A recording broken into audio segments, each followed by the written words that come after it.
Me pidieron que contara mi historia, que la escribiera. Dicen que puede inspirar a otros. No lo sé. Nunca me sentí una heroína, ni una mártir. Solo fui una mujer, una abuela, que se negó a dejar que el mundo se tragara a su niño. Mi historia no comenzó con un acto de valentía, sino con el eco de una puerta cerrándose en una noche helada de invierno, un sonido que partió mi vida en dos mitades, la que fue y la que tuvo que ser. Hacía apenas 6 meses que había enterrado a mi esposo, a mi Santiago. 60 años tenía yo, y por primera vez en 40 años, la casa estaba en silencio. Un silencio denso, pesado, que se pegaba a las paredes y enfriaba los huesos más que la propia escarcha en las ventanas. Santiago había sido el sol de nuestra casa, un hombre de risa fácil y manos fuertes que todo lo arreglaban. Con él se fue el calor, la seguridad, la sensación de que, pasara lo que pasara, todo estaría bien. Me dejó una pensión modesta y una casa llena de recuerdos, un capital de amor que, en ese momento, no sabía cómo iba a ayudarme a pagar la factura del gas. Esa noche, el invierno no solo estaba afuera. Lo sentía dentro de mí, en el pecho, un frío que no se quitaba con mantas. Y entonces, sonó el timbre. Eran ellos. Mi hijo, Ricardo, y su esposa, Lorena. Ricardo entró primero, con la mirada clavada en el suelo, como siempre hacía cuando algo andaba mal. Era mi hijo, la sangre de mi sangre, pero a veces sentía que lo había criado un extraño. Era un hombre blando, de voluntad frágil, un barco sin timón que se dejaba llevar por la marea que otros marcaban. Y su marea, desde hacía 5 años, era Lorena. Lorena entró detrás de él. Era alta, delgada, con una belleza fría, como una estatua de mármol. Sus ojos nunca sonreían, solo evaluaban, medían, juzgaban. Se quitó el abrigo caro y lo dejó sobre una silla con un gesto de impaciencia, como si el simple contacto con mis muebles modestos la contaminara. Mamá, dijo Ricardo, su voz un murmullo apenas audible. No usaba la palabra mamá desde que se había casado. Lorena no esperó. Fue directa, como un cuchillo.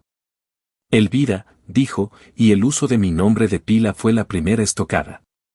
No podemos más. Yo no entendí. ¿No pueden más con qué, hija? La palabra hija se me escapó por la costumbre, un vestigio de un tiempo en que creí que podría quererla como a una. Ella resopló, un sonido casi imperceptible pero cargado de desdén. Con la carga. Con Julián. Mi nieto. Mi pequeño Julián. Tenía 3 años y dormía en la habitación del fondo, ajeno a todo. Un niño que hasta hacía un año era un torbellino de risas y carreras, pero cuyo cuerpo, de repente, había empezado a traicionarlo. Una enfermedad extraña, dijeron los médicos, algo con un nombre largo y complicado que significaba que sus músculos se debilitaban día a día. Ya no corría. Apenas caminaba, con un pasito vacilante que le rompía el alma a cualquiera que lo viera. Julián no es una carga, respondí, y mi voz sonó más fuerte de lo que esperaba. Es su hijo. Es un problema, corrigió Lorena, su voz cortante. Un problema que no estamos dispuestos a asumir. Somos jóvenes, tenemos una vida por delante. No vamos a pasarla encerrados cuidando a un inválido. Ricardo consiguió un ascenso, nos vamos a otra ciudad. Un nuevo comienzo. Busqué los ojos de mi hijo. Le supliqué en silencio que dijera algo, que la contradijera, que defendiera a su propio hijo. Pero Ricardo seguía mirando la alfombra, como si en sus patrones gastados pudiera encontrar una salida a su propia cobardía. No pueden hacer esto, susurré, sintiendo que el suelo se abría bajo mis pies. Ya lo hicimos, dijo Lorena. Señaló una pequeña maleta que habían dejado junto a la puerta. Ahí está su ropa. Lo demás, ya no lo necesitamos. Fueron a la habitación. Yo me quedé paralizada en el salón, escuchando los susurros. Salieron con mi nieto en brazos, dormido, su carita pálida y serena, ajeno a la sentencia que sus propios padres acababan de dictar.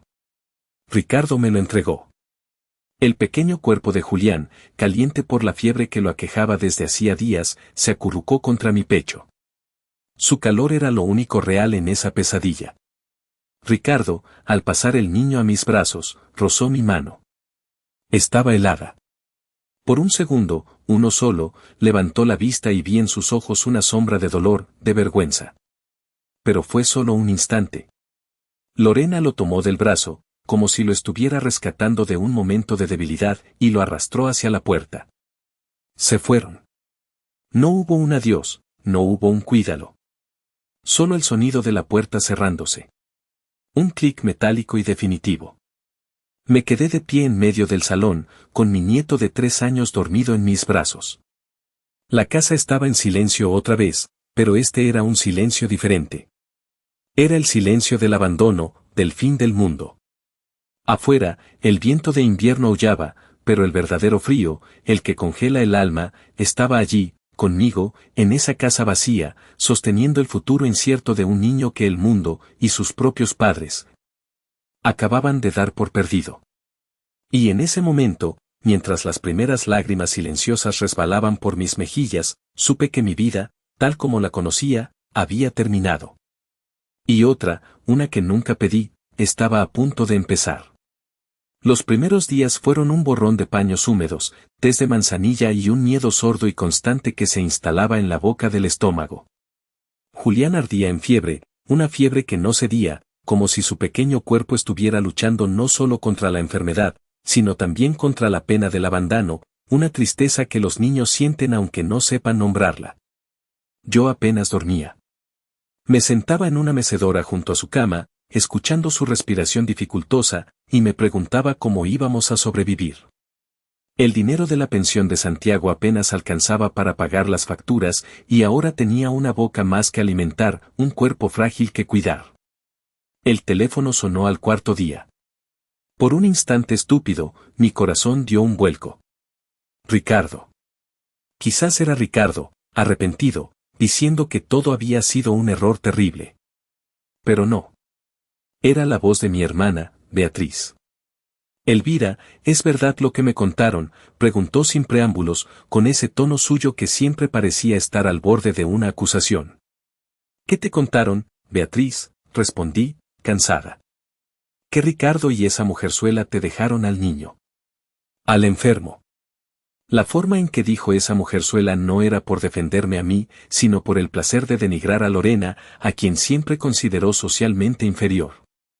Y la palabra enfermo la pronunció como si fuera una obscenidad. Se fueron, confirmé, sin darle más detalles. Hubo un silencio al otro lado de la línea, y luego un suspiro largo y teatral. Ay, Elvira. Siempre fuiste demasiado blanda. Demasiado buena. Te lo advertí cuando se casó con ella, te lo advertí cuando nació el niño. Hay gente que no está hecha para las responsabilidades. Y en su voz, no había compasión.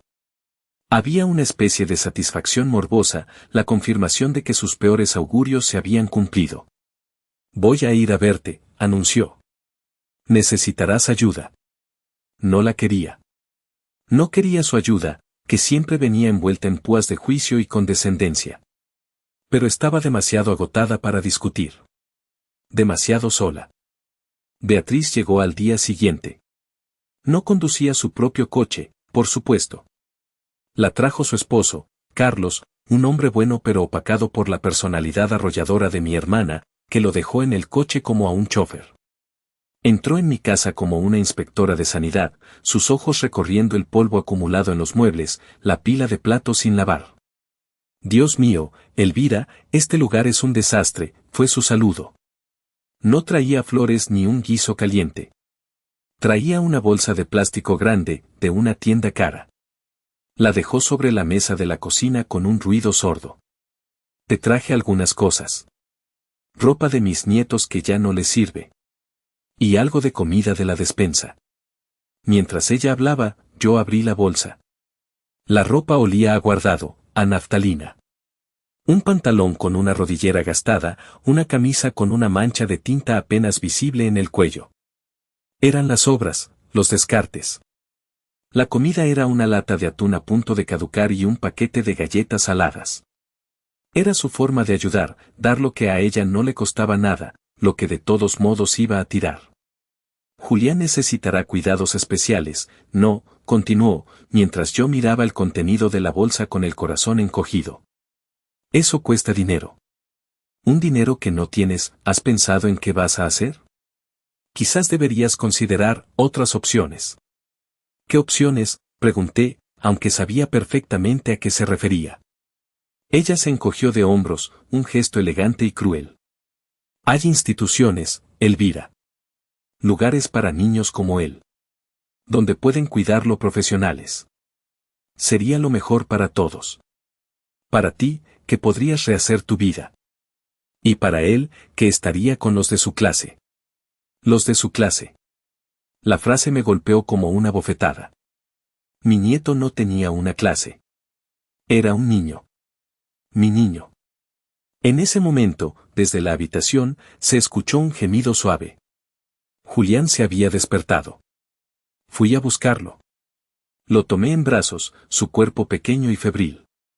Al volver al salón, vi la expresión en el rostro de Beatriz.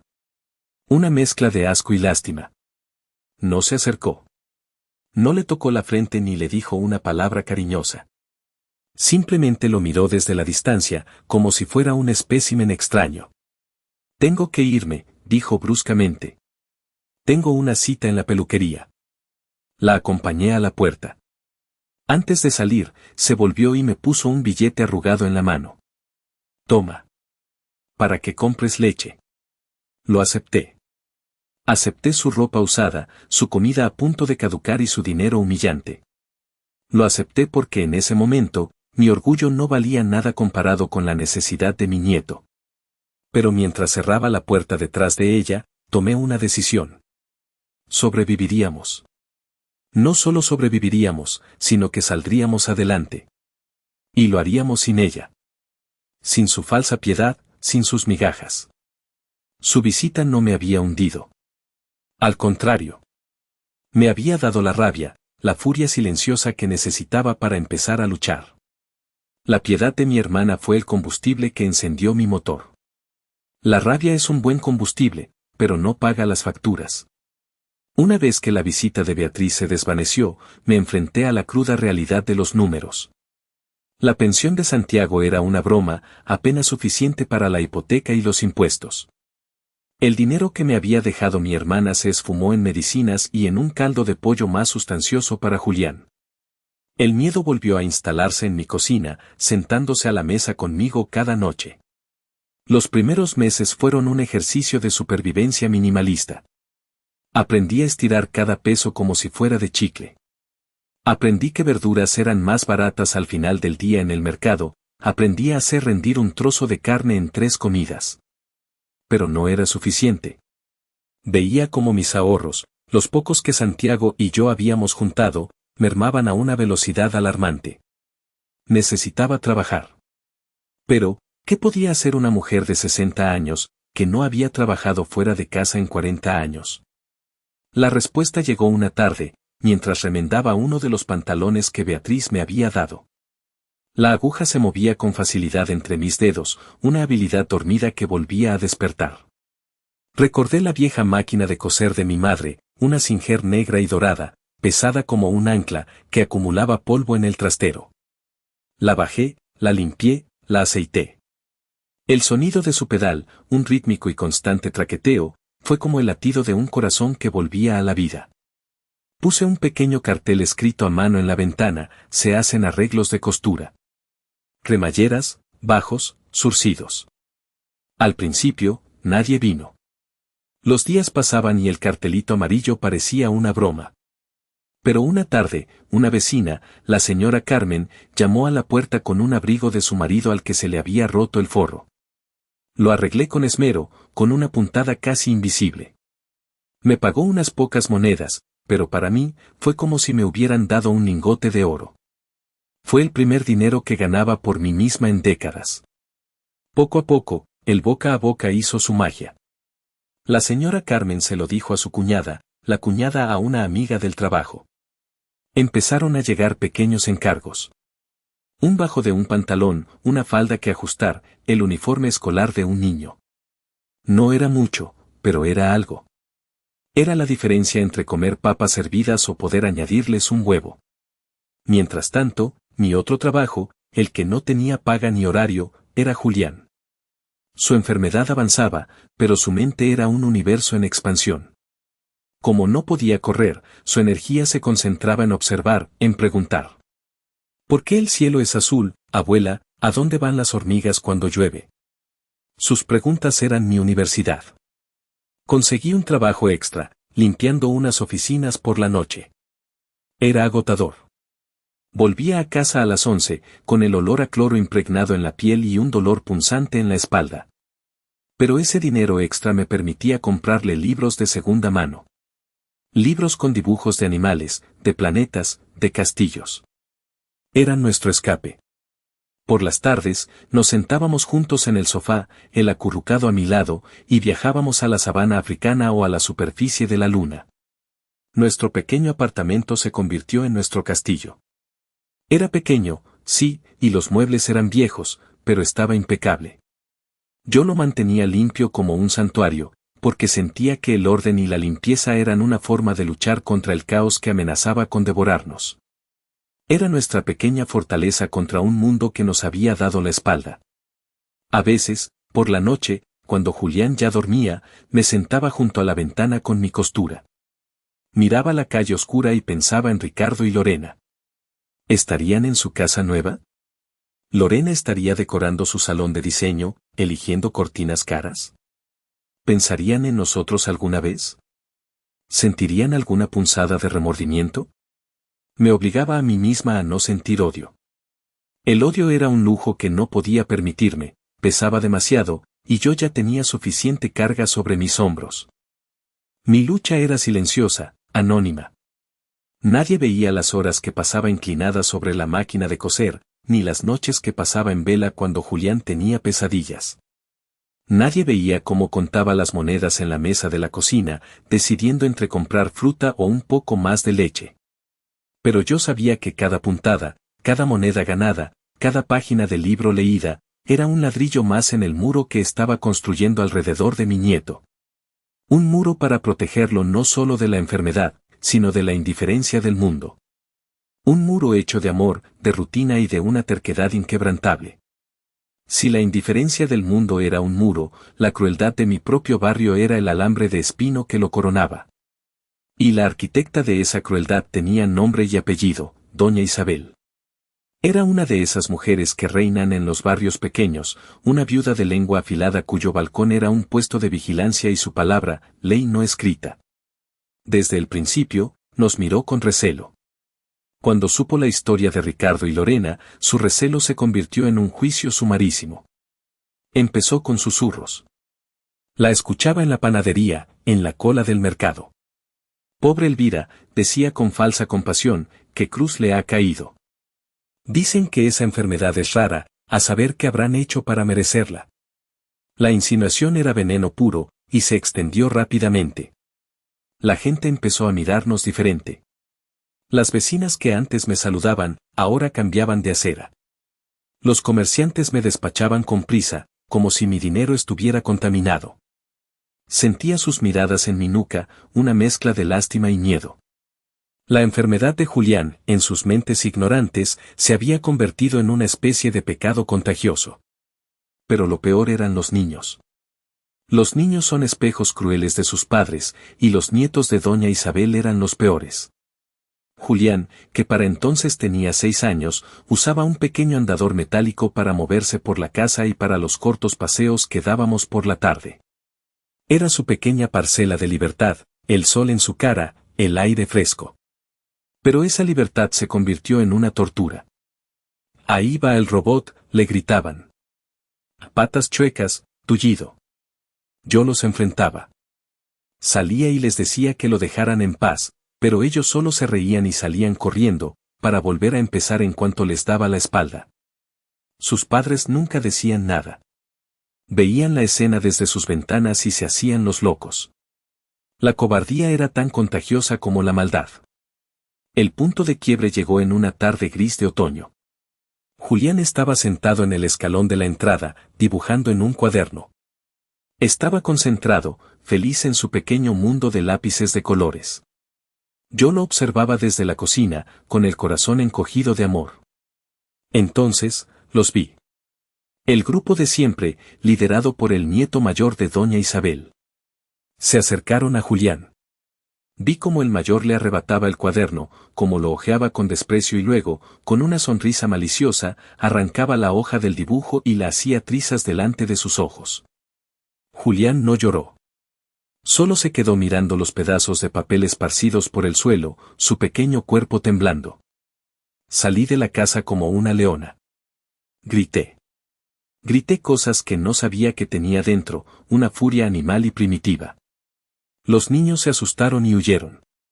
Me arrodillé junto a Julián, intentando recoger los pedazos de su dibujo roto, pero era inútil. Lo abracé, pero él estaba rígido, ausente. Esa noche, la fiebre volvió con una virulencia aterradora. Deliraba. Llamaba a su papá, a su mamá. El médico del barrio, un hombre viejo y apático, vino a verlo. Me recetó unos antibióticos carísimos y se fue, no sin antes decir, señora, estos niños con defensas bajas cogen de todo. Como si fuera culpa de Julián. Fui a la farmacia. El precio de la medicina era casi todo lo que me quedaba para pasar el mes. Lo pagué sin dudar. Pero al volver a casa, supe que no sería suficiente. La fiebre no bajaba. Julián apenas respiraba, su pecho subía y bajaba con un esfuerzo agónico. El pánico se apoderó de mí. No tenía más dinero. No podía llamar a Beatriz, no después de jurarme a mí misma que no volvería a aceptar su humillación. Estaba sola, completamente sola. Me senté en la mesa de la cocina, con la cabeza entre las manos, intentando pensar. Y entonces, mi mirada se posó en mi mano izquierda. En mi dedo anular, brillaba una fina alianza de oro. El anillo de boda de Santiago. El símbolo de 40 años de amor, de complicidad, de vida. Era lo último que me quedaba de él, lo único verdaderamente mío. La decisión fue la más dolorosa de mi vida. Me sentí una traidora, una profanadora de tumbas. Pero luego miré hacia la habitación donde mi nieto luchaba por cada bocanada de aire. Y supe que no había elección. El amor de Santiago no estaba en un trozo de metal. Estaba en la fuerza que me había dado para seguir adelante, para proteger lo que él más habría querido. A la mañana siguiente, fui a una casa de empeños en el centro de la ciudad. Un lugar sórdido, con rejas en el mostrador. Le entregué el anillo al hombre de rostro agrio. Lo pesó, lo miró con una lupa y me ofreció una miseria por él. Acepté. No regateé. Solo quería el dinero para salir de allí. Con ese dinero pagué a un médico privado, uno bueno. Le cambió el tratamiento a Julián. Compré comida nutritiva, vitaminas. Y lentamente, en el transcurso de una semana que pareció un siglo, mi niño empezó a mejorar. La fiebre bajó. Volvió a comer. Una mañana, me sonrió. Había vendido mi pasado para comprarle a mi nieto un trozo de futuro. Y mientras lo veía sonreír, con el anillo ausente pesándome en el dedo como un miembro fantasma, supe que lo volvería a hacer 1000 veces. La crueldad del mundo nos había acorralado, nos había dejado sin nada. Pero en esa nada, yo había encontrado la fuerza para luchar. Y nuestra guerra, la de los dos, apenas acababa de empezar. La enfermedad de Julián nos había llevado al límite, pero también nos abrió una puerta inesperada. El médico privado, aunque caro, fue honesto. Elvira, me dijo, su voz era amable pero directa, la medicación ayuda, pero la clave con esta enfermedad es la fisioterapia constante. Julián necesita mover sus músculos, estimularlos, o se atrofiarán por completo. No puedo pagar un fisioterapeuta, confesé, sintiendo cómo la esperanza que había nacido se desvanecía. El médico suspiró, pensativo. Hay un centro de salud público en el Distrito Sur. Es grande, siempre está lleno, pero tienen un departamento de rehabilitación decente. Vaya allí. Insista. No acepte un no por respuesta. Y así lo hice. El centro de salud era un caos. Un laberinto de pasillos grises, gente esperando en sillas de plástico, el olor a desinfectante mezclado con el de la desesperación. Esperamos horas. Cuando finalmente nos atendieron, un funcionario con cara de aburrimiento nos dijo que la lista de espera para fisioterapia era de más de un año. Mi nieto no puede esperar un año, dije, mi voz temblando de impotencia. El hombre se encogió de hombros. Es lo que hay, señora. Siguiente. Estaba a punto de rendirme, de irme de allí con el alma rota. Pero entonces, recordé las palabras del médico, insista. Y pensé en el anillo de Santiago. No había vendido mi pasado para rendirme ante un burócrata. Me planté delante de su escritorio. No me voy a mover de aquí, dije, con una calma que me sorprendió a mí misma. Mi nieto tiene derecho a una atención médica. Y usted tiene la obligación de dársela. No le pido un favor, le exijo un derecho. El hombre me miró, asombrado por mi cambio de actitud. Quizás nadie le había hablado así en años. Estaba a punto de llamar a seguridad cuando una mujer joven, con una bata blanca y una coleta alta, se acercó. ¿Qué ocurre aquí?, preguntó. Era ella. La doctora Sofía Ramírez. El ángel que no sabíamos que estábamos esperando. Le expliqué la situación, mi voz ahora cargada de una urgencia controlada. Ella escuchó atentamente, mirando a Julián, que estaba sentado en mi regazo, observándolo todo con sus grandes ojos serios. Venga conmigo, dijo la doctora Sofía, ignorando al funcionario. Nos llevó a una pequeña consulta al final de un pasillo. Olía a limpio. Había dibujos de niños en las paredes. Por primera vez en mucho tiempo, sentí que estaba en un lugar seguro. La doctora Sofía examinó a Julián con una delicadeza y una profesionalidad que nunca habíamos experimentado. Le hablaba a él directamente, no a mí. ¿Te duele aquí, campeón? ¿Puedes intentar mover este dedito para mí? Julián, que solía ser tímido con los extraños, le respondió. Después de un largo rato, se volvió hacia mí. Tiene razón, Elvira. No puede esperar. Oficialmente, no puedo saltarme la lista de espera. Pero, hizo una pausa, y en sus ojos vi una chispa de complicidad, de rebeldía. Lo que sí puedo hacer es enseñarle a usted. Puedo darle unas pautas, unas rutinas de ejercicios que puede hacerle en casa todos los días. Si usted se compromete, yo me comprometo a verlos una vez al mes, fuera de mi horario, para supervisar su progreso. Sentí un nudo en la garganta. Una completa desconocida nos estaba ofreciendo su tiempo, su conocimiento, su humanidad. Era un regalo tan inmenso que no sabía cómo agradecerlo. No sé cómo pagarle, susurré. No tiene que pagarme, sonrió. Mi pago será ver a este campeón salir adelante. Pero necesito que sea constante. Todos los días, Elvira. Sin falta. Será agotador para usted y a veces doloroso para él. Pero es su única oportunidad. Asentí, incapaz de hablar. Lloré. Lloré por la frustración, por el alivio, por la bondad inesperada. La doctora Sofía no solo nos dio ejercicios, nos dio un plan, nos dio una herramienta. Nos dio esperanza. Y además, me dio algo más. De un cajón, sacó un pequeño folleto. Tome, léalo. Es sobre los derechos de los niños con necesidades especiales. A veces, saber lo que dice la ley es el arma más poderosa. Ese folleto se convirtió en mi Biblia. Lo leía por las noches, subrayando párrafos, memorizando artículos. Empecé a entender que no éramos víctimas pidiendo caridad, sino ciudadanos con derechos que estaban siendo ignorados. Comenzamos las terapias en casa. Cada mañana, después del desayuno, extendía una manta en el suelo del salón y trabajábamos. Estiramientos suaves, masajes para activar sus músculos dormidos, ejercicios para mejorar su equilibrio. Al principio, Julián lloraba. Le dolía, se frustraba. Yo le cantaba canciones, le contaba historias, le decía que era el niño más fuerte del mundo. Y nunca, nos saltamos un solo día. La doctora Sofía era nuestra llama en la oscuridad, la que nos había mostrado el camino. Pero el trabajo, la lucha diaria, era nuestra. Éramos un equipo, mi nieto y yo.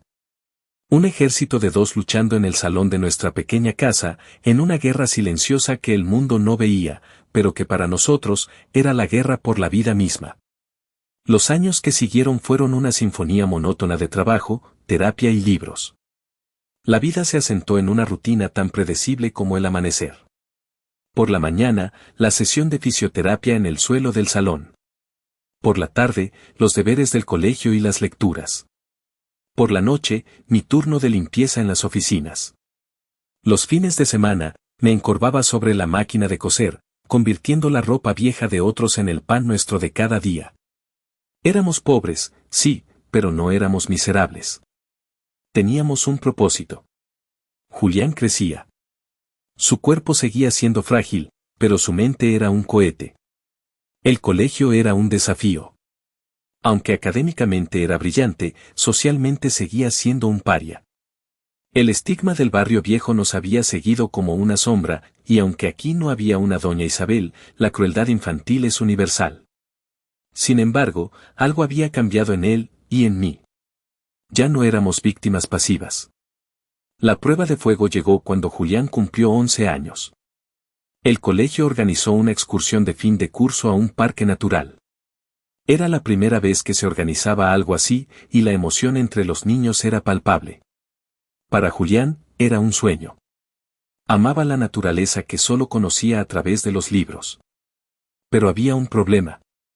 El director de la escuela, un hombre gris y temeroso de las complicaciones, me llamó a su despacho. Señora Elvira, empezó, con un tono falsamente compasivo, entiendo el deseo de Julián de ir, pero la excursión implica una caminata por un sendero irregular. No tenemos el personal ni los medios para garantizar su seguridad. Sería una responsabilidad demasiado grande.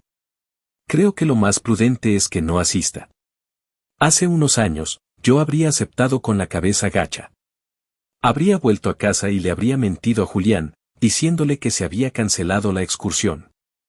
Pero yo ya no era esa mujer. En mi bolso, junto al monedero, siempre llevaba el folleto arrugado que me había dado la doctora Sofía. Lo saqué. Lo puse sobre su escritorio. Señor director, dije, mi voz tranquila pero firme, según el artículo 7 de la Ley de Integración Educativa. La escuela tiene la obligación de proporcionar los apoyos necesarios para garantizar la participación de todos los alumnos en todas las actividades curriculares. Una excursión es una actividad curricular.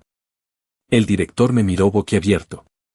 No esperaba una lección de derecho de una mujer de la limpieza. Tartamudeó. Pero, señora, la logística. La logística es su responsabilidad, no mi problema, lo interrumpí. Mi nieto tiene el mismo derecho que cualquier otro niño a estar en esa excursión. Si el problema es el sendero, pueden buscar una ruta alternativa accesible. Si es el personal, pueden pedir un voluntario o asignar un profesor de apoyo. Hay soluciones. Lo que no hay es una excusa legal para discriminarlo. Hablé con la convicción de un abogado, usando palabras que había aprendido en mis noches de lectura solitaria. El director se quedó sin argumentos. Prometió revisar el asunto. 2 días después, recibí una nota de la escuela. La excursión se mantenía, y se había designado a un profesor para acompañar a Julián y a otro niño con asma por una ruta alternativa, más corta y pavimentada, que llevaba al mismo merendero donde todos se reunirían para almorzar. Había ganado. Habíamos ganado. Pero la victoria tuvo un sabor amargo. La noche antes de la excursión, Julián no podía dormir de la emoción.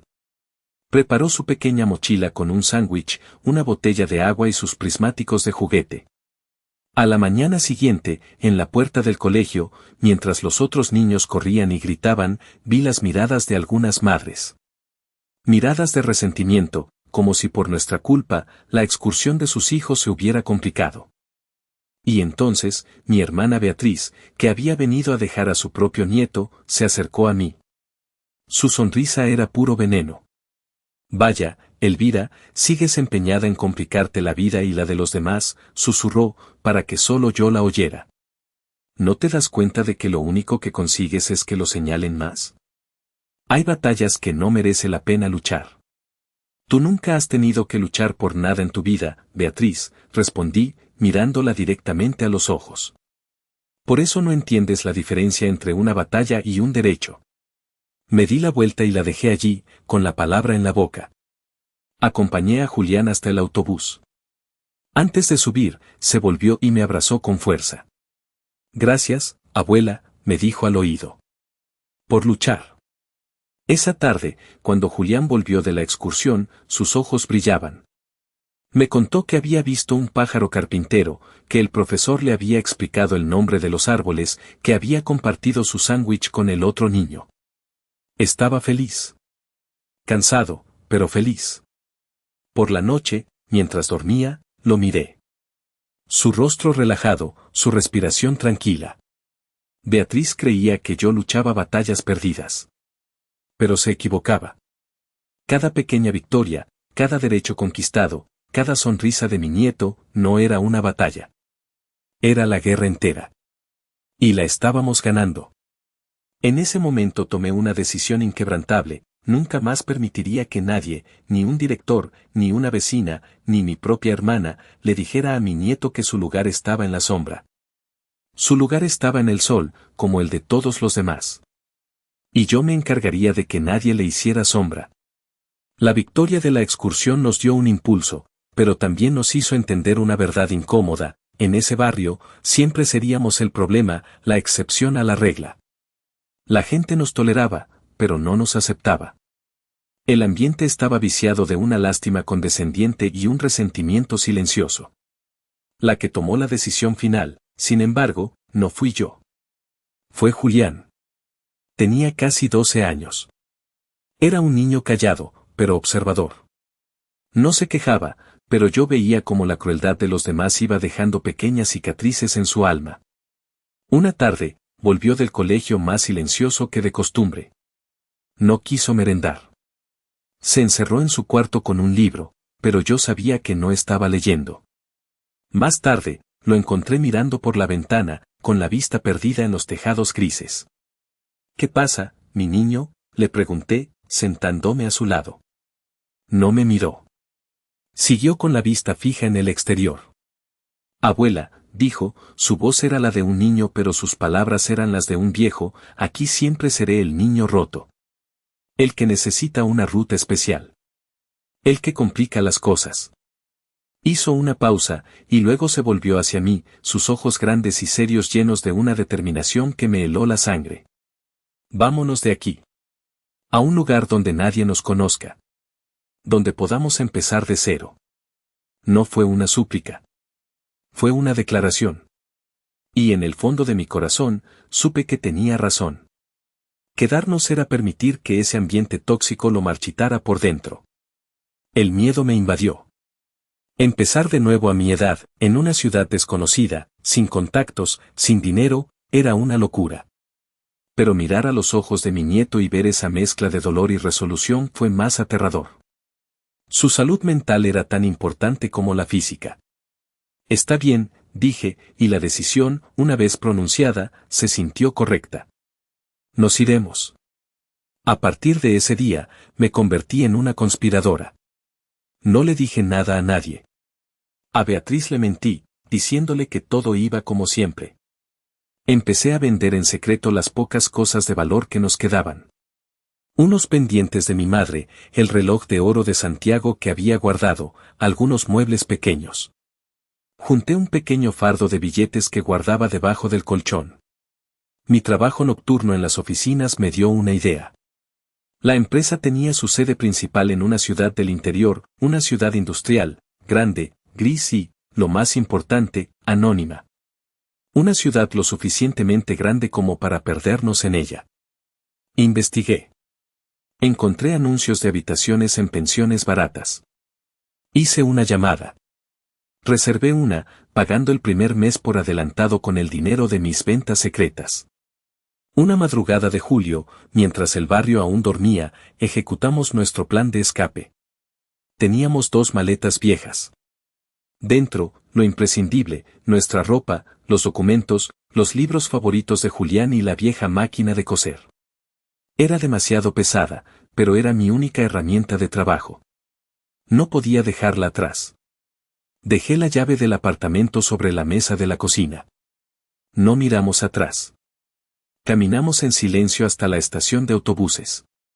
El viaje duró 6 horas. 6 horas en las que no hablamos. Yo sostenía la mano de Julián, una mano pequeña pero que ya no temblaba. Él miraba por la ventana, viendo pasar los campos y los pueblos, viendo cómo nuestro pasado se quedaba atrás. Yo no miraba hacia afuera. Lo miraba a él.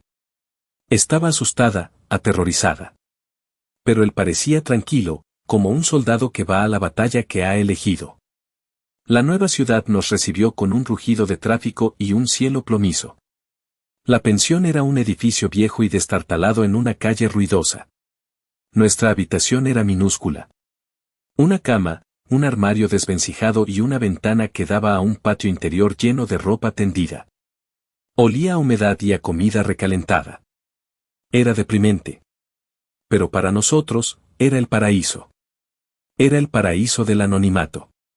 Nadie nos conocía. Nadie sabía nuestra historia. Nadie nos miraba con lástima ni con desprecio. Éramos invisibles. Y por primera vez en años, la invisibilidad se sentía como una bendición.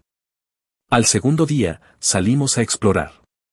Julián, a pesar de su dificultad para caminar, quería verlo todo. Y fue en una callejuela estrecha y oscura donde lo encontramos. Un pequeño local con un letrero de madera casi borrado por el tiempo, librería El Laberinto. El escaparate estaba lleno de libros apilados sin orden ni concierto. Empujamos la puerta y una campanilla anunció nuestra llegada. El interior olía a polvo, a papel viejo y a magia. Libros por todas partes, hasta el techo. Detrás de un mostrador cubierto de volúmenes, un hombre anciano levantó la vista de su lectura. Tenía el pelo blanco y revuelto, unas gafas gruesas y el ceño más fruncido que yo había visto en mi vida. ¿Qué quieren?, preguntó, su voz era áspera, como el roce de 2 piedras. Julián, en lugar de asustarse, se quedó fascinado. Sus ojos recorrían las estanterías como si hubiera encontrado el tesoro del pirata. Solo miramos, respondí tímidamente. El hombre resopló y volvió a su libro. Miren, pero no toquen nada si no van a comprar. No lo sabíamos en ese momento, pero ese hombre gruñón, don Armando, y su laberinto de libros, estaban a punto de convertirse en el centro de nuestro nuevo universo. Habíamos huido de un mundo para encontrar otro, uno hecho de palabras, de conocimiento y de la amistad más inesperada. Nuestro nuevo comienzo no era en aquella habitación de pensión, sino allí, entre las páginas de aquellos libros viejos, bajo la atenta y malhumorada mirada de nuestro futuro mejor aliado. La librería de don Armando se convirtió en el refugio de Julián. Yo encontraba cualquier excusa para pasar por esa callejuela solo para que él pudiera echar un vistazo al escaparate.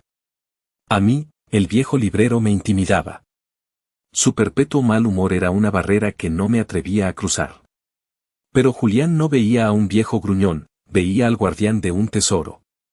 Un sábado por la tarde, después de cobrar un pequeño trabajo de costura, reuní el valor suficiente. Entramos en la tienda.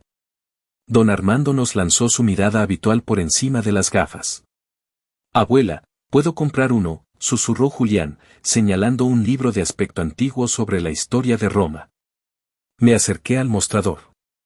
«Disculpe, ¿cuánto cuesta este?». Don Armando tomó el libro, lo sopesó como si fuera una joya y dijo un precio que era casi la mitad de lo que yo llevaba en el monedero. Dudé. Era mucho dinero para nosotros. Era la comida de 3 días. Julián debió notar mi vacilación. «No importa, abuela», dijo, su vocecita cargada de una resignación que me partió el corazón. Y fue entonces cuando ocurrió algo inesperado. Don Armando, que había estado observando la escena en silencio, carraspeó. «Ese libro», dijo, dirigiéndose a Julián, no a mí. «¿Por qué quieres leer sobre los romanos? Son un montón de gente muerta y aburrida». Julián lo miró, y por primera vez le habló directamente. «No son aburridos. Construyeron acueductos que todavía existen. Su sistema de leyes es la base del nuestro. Y Julio César fue un genio militar y un gran escritor. Su libro, Comentarios a la Guerra de las Galias, no es solo una crónica, es una obra maestra de la propaganda política. El silencio que siguió fue absoluto. Yo me quedé de piedra. ¿De dónde había sacado mi nieto todo eso? Don Armando se quitó las gafas lentamente. Se inclinó sobre el mostrador hasta que su cara quedó a la altura de la de Julián. Lo miró fijamente durante un largo rato. ¿Cuántos años tienes, muchacho?, preguntó, su voz ahora sin rastro de aspereza. Casi 13, respondió Julián. Don Armando se enderezó y se quedó pensativo. Luego, sin decir palabra, se dio la vuelta y se perdió entre las estanterías. Volvió con un libro diferente, uno de tapa dura y sin dibujos. Se lo entregó a Julián. Toma, dijo. Este es de Cicerón. Sobre la amistad. Léelo. Y cuando termines, vuelves y me dices qué te ha parecido. Pero no quiero un resumen de niño de colegio. Quiero que me digas si estás de acuerdo con él o no, y por qué. Miré el libro y luego a él, confundida. Pero, ¿cuánto es? Es un préstamo, sentenció. Y el de los romanos también. Llévatelo. Pero tienes una semana para leer a Cicerón. Salimos de la librería con los 2 libros, y yo sentía que flotaba. No entendía qué había pasado, pero sentía que habíamos cruzado un umbral. Julián caminaba a mi lado, abrazando los libros como si fueran el mayor de los tesoros. Volvió a la semana siguiente. Yo lo esperé fuera, nerviosa. Salió una hora después, con otro libro bajo el brazo y los ojos brillantes de emoción. Me ha hecho un examen, abuela, me contó, emocionado. Hemos discutido sobre el concepto de virtud en los estoicos. A partir de ese día, la librería se convirtió en su segundo hogar. Cada sábado por la tarde, Julián se sentaba en un pequeño taburete detrás del mostrador y discutía con don Armando sobre historia, filosofía, política. El viejo librero se había convertido en su mentor. Lo retaba, lo provocaba, lo obligaba a pensar, a argumentar, a defender sus ideas. Le estaba dando a mi nieto algo que yo nunca podría haberle dado, una educación de verdad, una que no se encuentra en los colegios. Un día, me atreví a preguntarle a don Armando por qué lo hacía. Él estaba limpiando unas gafas con un paño, y no levantó la vista. Tuve un hijo, Elvira, dijo en voz baja. Inteligente como el demonio. Pero se perdió. Se metió en política en los años malos, creyó que podía cambiar el mundo y el mundo se lo comió. Desperdició su talento. Hizo una pausa y luego me miró por primera vez directamente a los ojos. Veo en tu nieto la misma chispa. La misma hambre. No voy a permitir que este mundo estúpido desperdicie otro cerebro brillante. Al menos, no si yo puedo evitarlo. Ese día entendí que nuestra alianza no era solo con un viejo librero. Era con un hombre que había sufrido su propia pérdida, que veía en mi nieto una oportunidad de redención. No éramos solo una abuela y un niño pidiendo ayuda, éramos 3 almas solitarias que se habían encontrado en el laberinto de la vida y habían decidido caminar juntas. La bondad, a veces, se disfraza de mal humor y huele a papel viejo. Y esa, la bondad de don Armando, fue la que empezó a construir los cimientos del hombre en el que Julián se convertiría. Mientras la mente de Julián volaba por la antigua Roma y la Grecia clásica en la librería de don Armando, su cuerpo seguía siendo una jaula. La rutina de fisioterapia que me había enseñado la doctora Sofía era sagrada. Cada mañana, sin excepción, el suelo de nuestra pequeña habitación se convertía en un gimnasio improvisado. Era un trabajo duro y, a menudo, frustrante. Había días en que los músculos de Julián se negaban a obedecer, rígidos y dolorosos. Había días en que la frustración lo superaba y las lágrimas rodaban por sus mejillas. No puedo, abuela. No puedo, sollozaba, golpeando el suelo con el puño. En esos momentos, mi corazón se rompía en 1000 pedazos. Era una tortura verlo sufrir. Pero recordaba la voz firme de la doctora Sofía, la constancia es la clave. Así que me tragaba mis propias lágrimas, lo abrazaba con fuerza y le susurraba al oído, sí que puedes, mi campeón. Un poquito más. Solo un poquito más por hoy. Por mí. Y él, con un coraje que me asombraba, siempre lo intentaba una vez más. Nuestras visitas mensuales al centro de salud eran nuestro ancla. La doctora Sofía se convirtió en mucho más que una médica. Era nuestra confidente, nuestra aliada. Revisaba a Julián con paciencia, ajustaba los ejercicios, nos daba nuevos trucos para aliviar el dolor. Se sentaba conmigo después, mientras Julián leía un cómic en la sala de espera, y me preguntaba cómo estaba yo. Nadie más me preguntaba eso.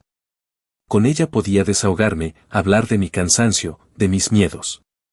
Ella me escuchaba, me daba una palmada en el hombro y me decía, lo estás haciendo de maravilla, Elvira. Eres la mejor medicina para tu nieto. Sus palabras eran un bálsamo para mi alma fatigada. El progreso era lento, casi imperceptible en el día a día. Era como ver crecer un árbol, no notas el cambio de un día para otro, pero un día te das cuenta de que es más alto, más fuerte. El primer gran avance ocurrió una tarde de primavera. Julián tendría unos 14 años. Estábamos en la cocina. Yo preparaba la cena y él estaba sentado a la mesa, leyendo. De repente, se le cayó el lápiz al suelo. Instintivamente, yo me moví para recogerlo, como había hecho miles de veces. No, abuela. Yo puedo, dijo. Lo miré. Se agarró al borde de la mesa. Sus nudillos se pusieron blancos por el esfuerzo.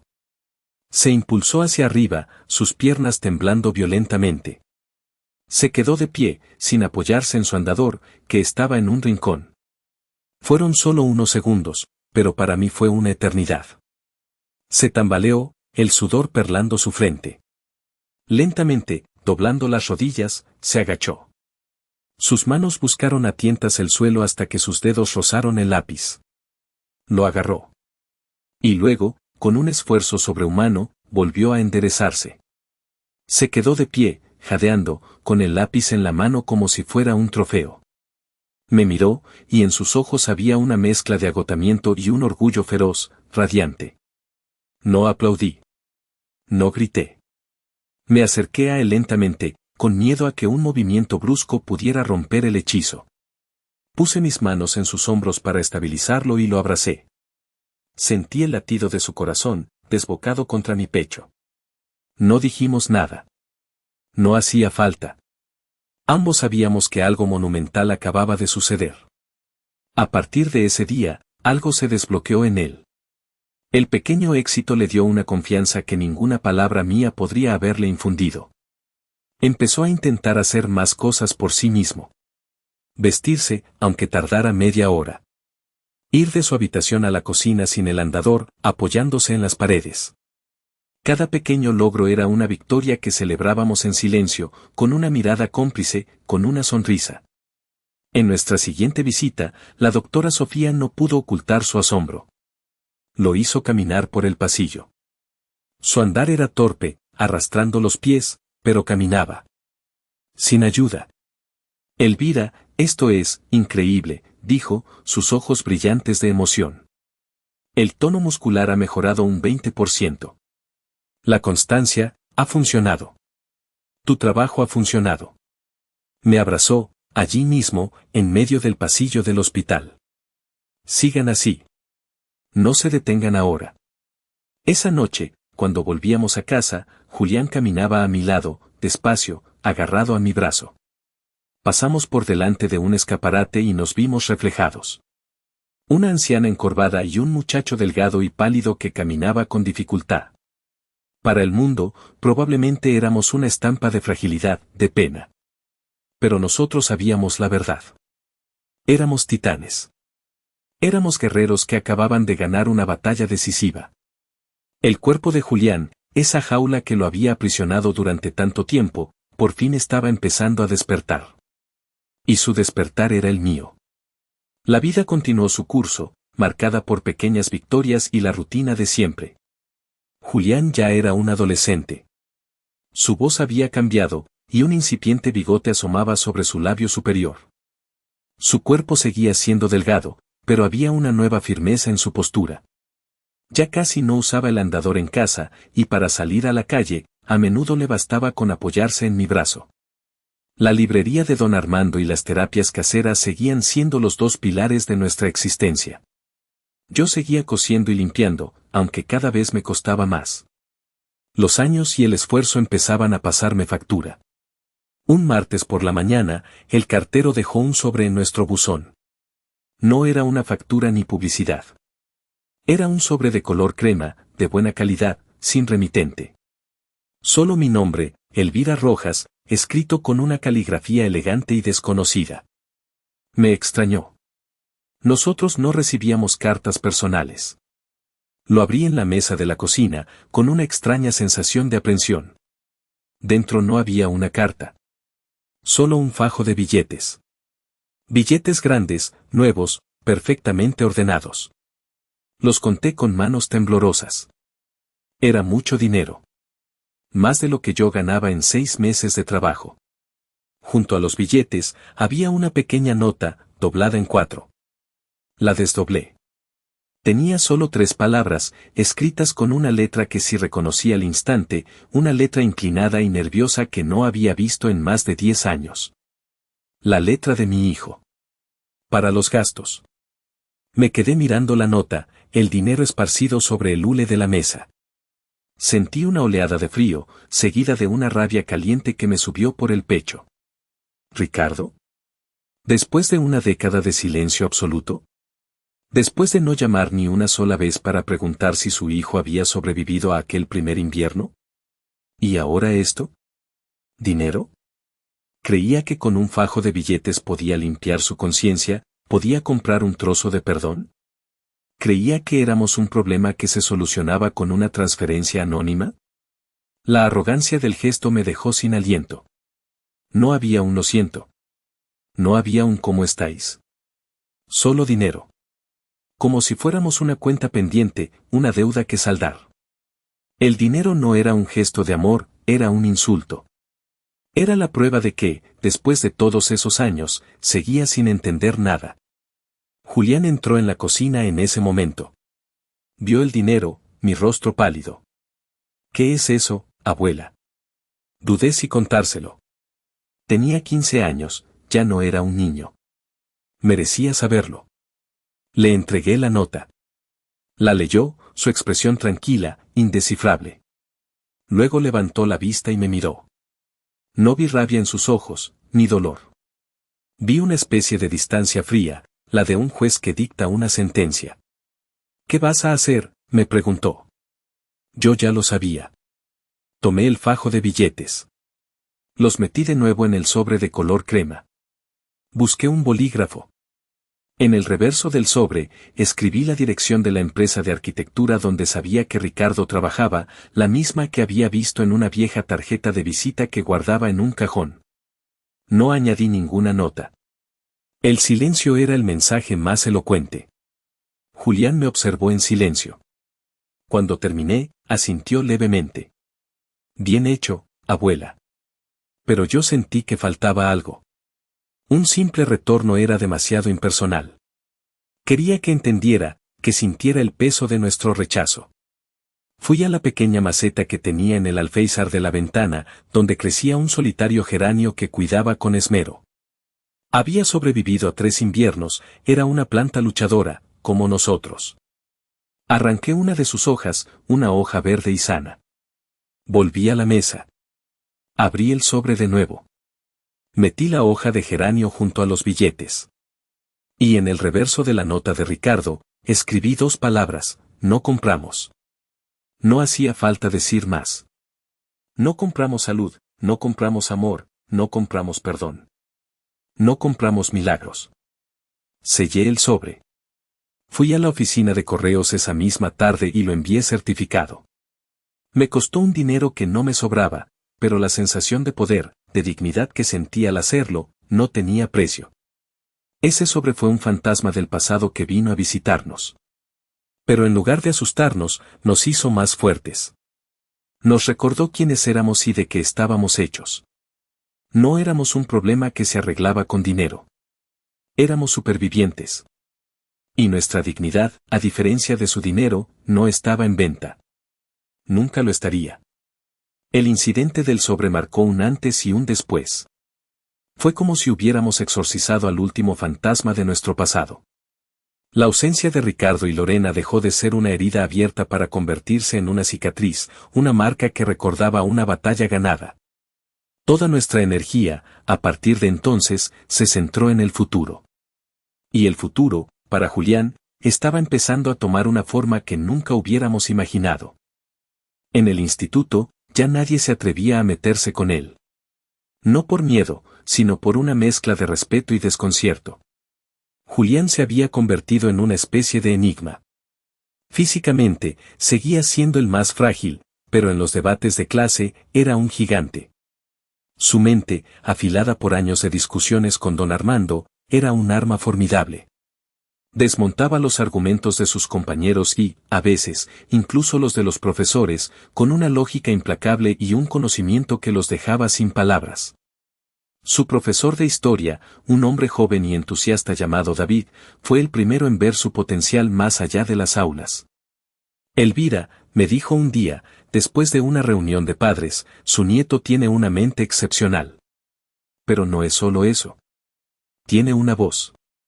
Cuando habla, la gente lo escucha. David animó a Julián a apuntarse al equipo de debate del instituto. Al principio, Julián dudó. Una cosa era hablar en clase, y otra muy distinta era subirse a un estrado, ser el centro de atención. Su vieja timidez, la coraza que había construido para protegerse de las miradas, seguía ahí. No tienes que hacerlo si no quieres, mi niño, le dije. Pero fue don Armando quien le dio el empujón final.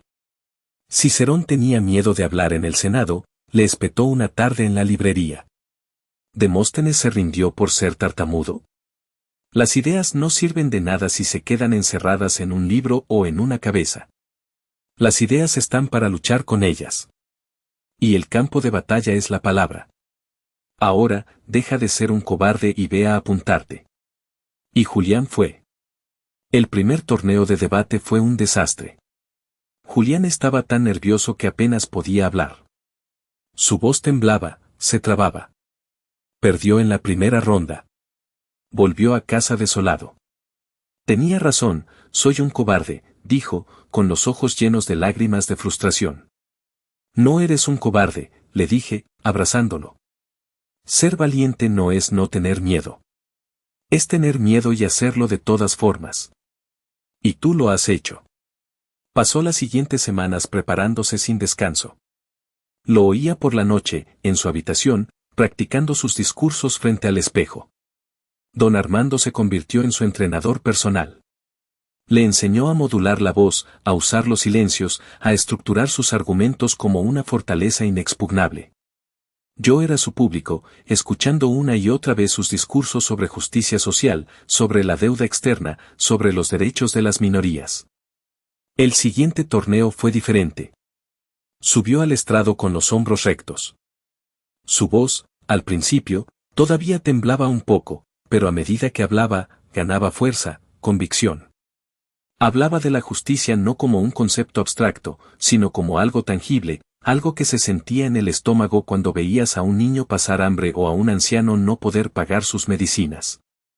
Hablaba con la autoridad que le daba no solo el conocimiento de los libros, sino la experiencia de haber vivido la injusticia en su propia piel.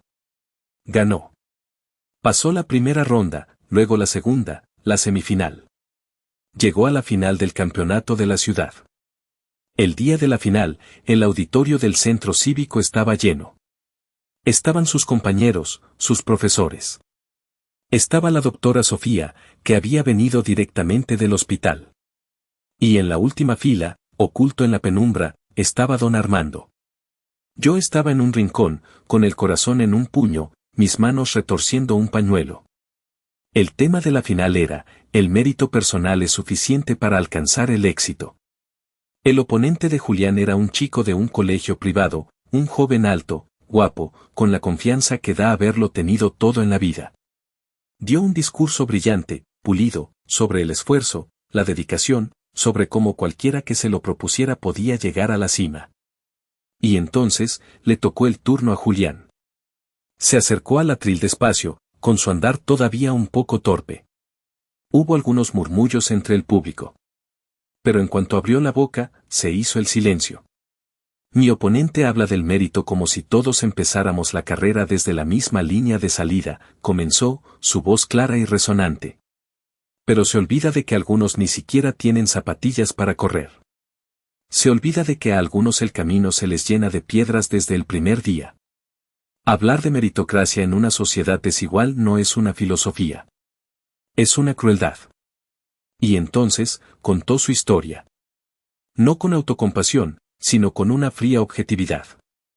Habló de un niño abandonado, de un cuerpo que no obedecía, de las puertas que se cierran, de la humillación, de la lucha diaria por la simple dignidad. Y mientras hablaba, me miró. Una mirada rápida, casi imperceptible.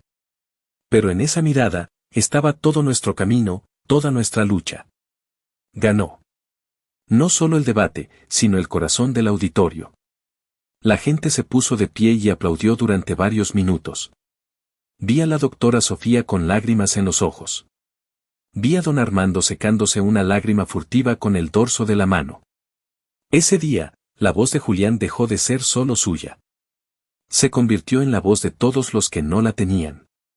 Y yo, su abuela, la mujer de la limpieza, la costurera, sentí un orgullo tan vasto, tan profundo, que pensé que el corazón se me iba a salir del pecho. Mi niño ya no era el niño roto. Era un constructor. Y estaba empezando a construir su propio mundo, uno donde la justicia no fuera solo una palabra en un debate, sino una realidad. La victoria en el debate fue un punto de inflexión. Julián dejó de ser el chico listo pero raro para convertirse en una pequeña celebridad local. El periódico de la ciudad le hizo una pequeña entrevista. El director de la radio local lo invitó a un programa matutino. Su nombre empezó a sonar más allá de los muros del instituto. Pero para Julián, los aplausos y el reconocimiento no eran el objetivo. Eran una herramienta. Una plataforma desde la que podía hablar más alto, llegar más lejos. Se graduó del instituto con la nota más alta de su promoción, un logro que ya nadie se atrevió a cuestionar. Y con esa nota, y un ensayo brillante sobre el acceso a la justicia en las comunidades marginadas, consiguió lo que parecía imposible, una beca completa para estudiar Derecho en la Universidad Nacional, en la capital. La noticia fue un terremoto en nuestra pequeña vida. La capital. Era otro mundo, un monstruo de cemento y asfalto que se antojaba tan lejano como la luna. La idea de que se fuera, de separarnos por primera vez en 15 años, me llenaba de un pánico sordo. Él era mi vida entera. ¿Qué iba a hacer yo sin él? Pero al mismo tiempo, sentía una alegría inmensa. Era su oportunidad. La culminación de todos nuestros sacrificios. No podía, no debía, ser yo el ancla que lo retuviera. La noticia también llegó a oídos de mi familia. Una tarde, sonó el teléfono. Era Beatriz. Su voz era melosa, irreconocible. Elvira, querida, qué noticia tan maravillosa, un abogado en la familia. Siempre supe que Juliancito tenía un talento especial, dijo, con un entusiasmo completamente falso. El Juliancito me revolvió el estómago. Tenemos que celebrarlo, ¿por qué no lo traes a cenar a casa el domingo? Invitaré a toda la familia. Estarán encantados de felicitarlo. La invitación era una trampa. Una forma de subirse al carro de su éxito, de presentarlo como un trofeo familiar, un producto de los Rojas. Una forma de borrar 15 años de desprecio y olvido con un mantel de lino y una cena de domingo. Gracias por la oferta, Beatriz, respondí, con una calma que me costó un esfuerzo sobrehumano. Pero Julián y yo hemos estado bastante ocupados estos últimos 15 años, y tenemos mucho que preparar para su viaje. Quizás en otra ocasión. Pero, Elvira. Adiós, Beatriz. Y colgué. Cortar la llamada fue como cortar la última amarra que me unía a un pasado que ya no me pertenecía. Mi lealtad no estaba con la familia que nos dio la espalda. Estaba con la familia que habíamos construido nosotros dos, en la pobreza y la soledad. Nuestra familia de dos. Y con nuestros aliados, una doctora de corazón gigante y un viejo librero gruñón. Los preparativos para su partida fueron agridulces. Le remendé sus camisas, le compré una maleta de segunda mano, cociné sus platos favoritos para congelarlos y que tuviera comida para las primeras semanas. Don Armando le regaló una caja llena de libros fundamentales de derecho. Para que no te creas las tonterías que te enseñen esos profesores estirados, le dijo a modo de despedida. La doctora Sofía le dio una pequeña cantidad de dinero. Para emergencias. Y llámame una vez por semana, ¿entendido? A los dos. El día que lo acompañé a la estación de tren fue el más difícil de mi vida. La plataforma estaba llena de gente, de ruido, de despedidas. Julián iba a vivir en una residencia de estudiantes. Un cuarto pequeño, compartido. Una nueva vida, lejos de mí. Cuando anunciaron la salida de su tren, me abrazó con fuerza.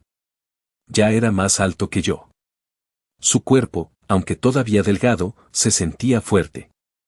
Cuídate mucho, abuela, me susurró al oído. Descansa. Ahora me toca a mí. Tú también cuídate, mi niño. Y estudia mucho. Demuéstrales a todos quién eres. Ya lo saben, respondió con una media sonrisa. Soy el nieto de Elvira Rojas. Subió al tren. Lo vi buscar un sitio junto a la ventana. Me saludó con la mano. Yo me quedé en el andén, aguantando las lágrimas, hasta que el tren fue solo un punto en la distancia. Volví a casa. El apartamento se sentía inmenso, vacío. El silencio ya no era el de la paz, sino el de la ausencia. Me senté en su cama, olí su almohada. Y entonces, lloré. Lloré como no había llorado en años. Lloré por la pena de su partida, pero también por la alegría de su libertad. Lloré por el miedo a mi propia soledad y por el orgullo inmenso de haberlo llevado hasta ese andén, hasta ese tren que lo llevaba hacia su futuro. Un futuro que él mismo, con la ayuda de unos pocos buenos corazones, se había forjado a pulso. Un futuro que parecía inevitable, porque estaba construido sobre los cimientos más sólidos, el amor y la resiliencia. Los años universitarios de Julián fueron como ver una semilla, plantada en tierra hostil pero regada con esmero, reventar y convertirse en un árbol imponente. Hablábamos por teléfono 2 veces por semana. Los domingos por la tarde y los miércoles por la noche. Eran llamadas sagradas. Él me contaba de sus clases, de profesores que lo desafiaban y de otros a los que él desafiaba. Yo le contaba de mi rutina, de mis pequeños trabajos de costura, de las noticias del barrio que ahora me parecían de otro planeta. Al principio, le costó. La capital era un monstruo impersonal y competitivo. Se sentía solo. La exigencia académica era brutal. Pero Julián no era de los que se rinden. Aplicó la misma disciplina férrea de sus sesiones de fisioterapia al estudio. Se pasaba las noches en la biblioteca, devorando textos legales, desentrañando códigos y jurisprudencia con la misma pasión con la que antes devoraba a los clásicos. Pronto, su nombre empezó a destacar. No era solo un estudiante que sacaba buenas notas. Era un pensador. Cuestionaba, argumentaba, proponía. En su segundo año, ganó el premio al mejor ensayo de la facultad con un texto sobre la discriminación estructural y el acceso a la justicia. El ensayo se publicó en la revista de Derecho de la universidad y causó un pequeño revuelo. Fue entonces cuando encontró su verdadera vocación, más allá de los libros de texto. Se unió a un grupo de asistencia legal gratuita que ayudaba a personas sin recursos en los barrios más pobres de la capital. Los fines de semana, en lugar de salir con sus compañeros, se iba a esos barrios, a oficinas improvisadas en parroquias o centros comunitarios, a escuchar los problemas de la gente. Abuela, es increíble, me contaba por teléfono, su voz cargada de una nueva energía. Son las mismas historias que vivíamos nosotros, pero multiplicadas por 1000. Gente desahuciada, trabajadores a los que no les pagan, personas con discapacidad a las que se les niegan sus derechos más básicos. El sistema está diseñado para que pierdan. En ese trabajo voluntario, Julián encontró el propósito que don Armando había intentado inculcarle.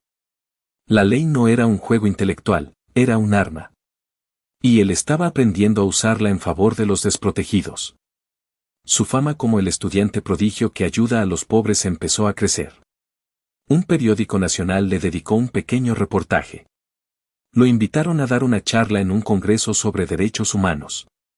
Su nombre, Julián Rojas, se estaba forjando no solo en las aulas, sino en la calle, en la lucha real. Mientras tanto, yo seguía mi vida en la distancia. Mi orgullo era tan grande que a veces sentía que no me cabía en el pecho. Recortaba cada artículo donde lo mencionaban. Guardaba cada programa de radio que grababa. Mi pequeña casa se convirtió en un santuario de sus logros. Pero también sentía el peso de la soledad. Los días eran largos. La máquina de coser seguía siendo mi compañera, pero mis ojos se cansaban más rápido, mis manos temblaban a veces. Una noche, mientras limpiaba las oficinas, sufrí un mareo. Me caí. No fue nada grave, un golpe en la cadera, pero el susto fue inmenso. Estuve 1 hora tirada en el suelo frío de un pasillo vacío hasta que pude levantarme. No se lo conté a Julián. No quería preocuparlo, no quería ser una carga para él. Pero ese incidente me hizo darme cuenta de mi propia fragilidad. Ya no era la mujer fuerte que podía con todo. Estaba envejeciendo. Él, a pesar de la distancia, lo notó. Notaba el cansancio en mi voz. Abuela, tienes que dejar el trabajo de las noches, me dijo en una de nuestras llamadas. Ya no es necesario. Con la beca y un pequeño trabajo que he conseguido transcribiendo documentos para un profesor, puedo enviarte algo de dinero cada mes. Me negué. Mi independencia era lo único que me quedaba. Estoy bien, mi niño. No te preocupes por mí. Tú concéntrate en lo tuyo. Pero él insistió. Unas semanas después, llegó un giro postal a mi nombre. Era de él. No era mucho, pero era el primer dinero que mi nieto me enviaba, ganado con su propio esfuerzo. Me senté en la mesa de la cocina y lloré. Eran lágrimas diferentes a todas las que había derramado antes. Eran lágrimas de un círculo que se cerraba. Durante años, yo había luchado para que él tuviera un futuro. Ahora, él estaba empezando a luchar para que yo tuviera un presente digno. Acepté el dinero. Y esa misma noche, le dije a mi jefe que dejaba el trabajo de limpieza. Fue mi primera renuncia. Mi primera capitulación, y se sintió como la mayor de las victorias. El árbol que había cuidado con tanto esmero estaba empezando a dar sus primeros frutos, y su sombra, por fin, comenzaba a cobijarme a mí. El día que Julián se graduó fue como si el sol brillara solo para mí. Viajé a la capital en tren, usando el dinero que él me había enviado. Me compré un vestido nuevo, uno sencillo de color azul, el más elegante que había tenido en 20 años. Me senté en las primeras filas del Paraninfo de la universidad, un lugar solemne con techos altos y madera oscura. Me sentía pequeña e insignificante en medio de tantos académicos y familias adineradas. Pero cuando lo nombraron, Julián Rojas, summa cum laude, y mi nieto subió al estrado a recoger su título, con su toga y su birrete, caminando con una dignidad que desafiaba cualquier rastro de su antigua fragilidad. Sentí que yo era la persona más grande de esa sala. Su éxito ya no era un secreto local. Se había convertido en un joven abogado muy respetado, fichado por uno de los bufetes de derechos humanos más prestigiosos del país. Y con la fama, llegó lo inevitable. Una tarde, mientras regaba mi solitario geranio, sonó el timbre. No esperaba a nadie. Al abrir la puerta, mi corazón se detuvo. Eran ellos. Ricardo y Lorena. El tiempo había sido un juez implacable. Ricardo estaba más delgado, con ojeras profundas y el pelo raleando. La arrogancia de Lorena se había agriado, convertida en una especie de ansiedad mal disimulada. Su ropa, aunque intentaba ser elegante, se veía gastada. La vida no los había tratado bien. Hola, mamá, dijo Ricardo, su voz era un susurro ronco. No me llames mamá, respondí, mi voz saliendo fría y dura como el acero. Perdiste ese derecho hace mucho tiempo, ¿qué quieren? Lorena forzó una sonrisa que no llegó a sus ojos. Elvira, por favor, no podemos pasar. Solo queremos hablar. Dudé. Una parte de mí quería cerrarles la puerta en la cara. Pero otra parte, Una curiosidad morbosa, quería escuchar la historia que se habían inventado para justificar su regreso. Les dejé pasar. Se sentaron en el borde del sofá, incómodos, como si temieran contaminarse con mi pobreza. Miraron alrededor, a mis muebles viejos, a las fotos de Julián que cubrían una pared entera, Julián en el debate, Julián en su graduación, Julián en el periódico. Hemos visto lo de Julián, empezó Lorena, con un tono que pretendía ser de orgullo maternal. Siempre supimos que llegaría lejos. Tenía una inteligencia especial. La desfachatez de sus palabras casi me hizo reír. Ah, sí. No recordaba que se hubieran quedado el tiempo suficiente para descubrirlo. Ricardo se removió, incómodo. Mamá. Elvira. Cometimos un error. Éramos jóvenes, estúpidos. Estábamos asustados. Estaban asustados, repetí, saboreando las palabras. Yo también estaba asustada. Julián también estaba asustado. La diferencia es que nosotros no huimos. Y entonces, Lorena sacó el verdadero motivo de su visita. Su voz se volvió lastimera, suplicante. La vida ha sido muy dura, Elvira. Ricardo perdió su trabajo hace años. Hemos tenido mala suerte. Deudas. Estamos en la ruina. Sus ojos se llenaron de lágrimas, unas lágrimas que yo sabía que eran tan falsas como su sonrisa. Hemos visto que Julián ahora es alguien importante. Un abogado. Gana mucho dinero, ¿verdad? Ahí estaba. La verdad desnuda y fea. No habían vuelto por amor, ni por arrepentimiento. Habían vuelto por dinero. Habían olido el éxito de su hijo abandonado y habían venido a reclamar su parte, como buitres sobre una presa. Es nuestro hijo, sollozó Lorena. Tiene la obligación de ayudarnos. Somos su familia. ¿Familia? Pregunté, y esta vez no pude contener una risa amarga. Ahora se acuerdan de que son su familia. ¿Dónde estaba esa familia cuando Julián ardía en fiebre? ¿Dónde estaba cuando los otros niños le tiraban piedras? ¿Dónde estaba cuando tuve que vender mi anillo de bodas para pagarle un médico? Contéstenme, ¿dónde estaban? Se quedaron en silencio, incapaces de responder. Ustedes no son su familia, sentencié, mi voz tranquila pero cargada con el peso de 20 años de dolor. Son sus padres biológicos. Un accidente del destino. Su familia soy yo. Su familia es un viejo librero que le enseñó a pensar y una doctora que le enseñó a luchar. Ustedes no son nada. Me levanté. La visita ha terminado. Julián es un hombre adulto. Si quieren pedirle algo, búsquenlo ustedes. Su nombre está en la guía telefónica, supongo. Pero les advierto algo. Me incliné hacia ellos, mi voz un susurro feroz. No se atrevan a usarme a mí para llegar a él. El puente que unía esta casa con ustedes se quemó hace mucho tiempo. Y yo misma me encargué de esparcir las cenizas. Los acompañé hasta la puerta. Salieron sin decir una palabra más. Lorena, por primera vez, parecía genuinamente derrotada. Ricardo ni siquiera me miró. Cerré la puerta y me apoyé en ella, temblando. No de miedo, sino de una extraña sensación de triunfo. El pasado había vuelto a llamar a mi puerta.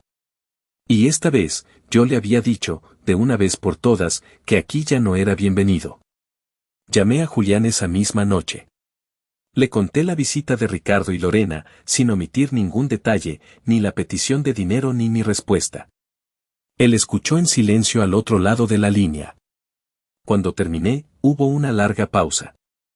Hiciste bien, abuela, dijo finalmente, su voz tranquila y mesurada, la voz de un abogado que analiza un caso.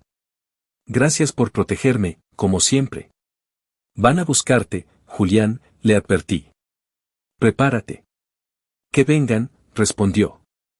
Ya no tengo 12 años. Ya no me pueden hacer daño. Y vinieron. Una semana después, se presentaron sin previo aviso en su bufete. Un lugar elegante, con suelos de mármol y recepcionistas impecables. Julián me contó la escena más tarde, con una precisión casi clínica. Él estaba en una reunión.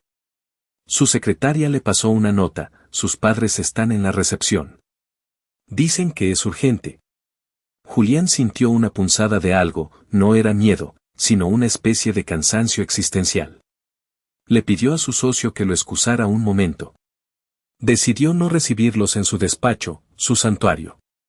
Lo citó en una pequeña sala de reuniones anexa al vestíbulo, un lugar impersonal, de paredes de cristal. Quería testigos, aunque fueran indirectos. Cuando entró, los vio sentados en unas sillas de diseño, claramente fuera de lugar. Ricardo se levantó de un salto. Lorena intentó una sonrisa temblorosa. «Hijo», dijo Ricardo. Julián no los invitó a sentarse. Se quedó de pie, al otro lado de la mesa de caoba. «Tienen 5 minutos», dijo, su voz profesional, desprovista de emoción. Fue Lorena la que habló. Repitió el mismo discurso que me había dado a mí, pero esta vez aderezado con más lágrimas y más dramatismo. Habló de su arrepentimiento, de noches sin dormir, del dolor de vivir sabiendo el terrible error que habían cometido. Habló de la mala suerte, de las deudas, de la enfermedad de Ricardo, una tos crónica que exageró hasta convertirla en una dolencia terminal. Julián la dejó hablar. No la interrumpió. La observó como un científico observa un espécimen bajo el microscopio, analizando cada palabra, cada gesto calculado. Cuando el torrente de autocompasión de Lorena se detuvo, Julián habló. Su voz era baja, pero cortaba el aire como un bisturí. Su discurso es conmovedor, comenzó. Casi creíble. La actuación es notable, especialmente la suya, Lorena. Ricardo, como siempre, cumple bien su papel de actor de reparto. Lorena palideció. Ricardo bajó la cabeza. Vayamos a los hechos, continuó Julián, como si estuviera presentando un caso ante un tribunal. Hecho número 1, abandonaron a un niño de 3 años, enfermo, al cuidado de una mujer de 60 años recién viuda y sin recursos. No fue un error. Fue una decisión. Consciente y deliberada. Hizo una pausa, dejando que las palabras pesaran en el aire. Hecho número 2, durante más de 20 años, no hicieron un solo intento de contacto. Ni una llamada, ni una carta. Nada. No para pedir perdón, sino simplemente para saber si el niño que abandonaron seguía vivo. La mala suerte y las deudas no impiden marcar un número de teléfono. Hecho número 3, su voz endureció un poco, aparecen ahora. No cuando yo estaba enfermo, no cuando pasábamos hambre, no cuando me apedreaban en la calle. Aparecen ahora, que mi nombre sale en los periódicos y mi sueldo tiene varios ceros. Su arrepentimiento, curiosamente, coincide con su bancarrota. Se acercó a la mesa. Los miró a los dos, uno por uno. No les debo nada. Ni dinero, ni compasión, ni tiempo. Todo lo que soy, todo lo que tengo, se lo debo a una mujer que, con las manos destrozadas de tanto coser y limpiar, me construyó un futuro. Ustedes no pusieron un solo ladrillo en esa construcción. Al contrario, intentaron demolerla antes de que empezara. Se dirigió a un pequeño aparador y sirvió un vaso de agua. Bebió un sorbo, dándoles tiempo para asimilar el golpe. Sin embargo, dijo, dejando el vaso, creo en la rehabilitación. No en la de ustedes, sino en la de las personas que de verdad lo necesitan. Tomó un bolígrafo y una tarjeta de visita de su cartera. Escribió algo en el reverso.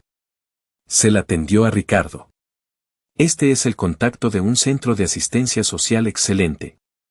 Ofrecen ayuda para encontrar trabajo, asesoría financiera y programas de desintoxicación. Díganles que van de mi parte. Es la única ayuda que van a recibir de mí. Ricardo tomó la tarjeta con mano temblorosa. Lorena miraba a Julián con puro odio. Su máscara de víctima se había caído, revelando la fría codicia que había debajo.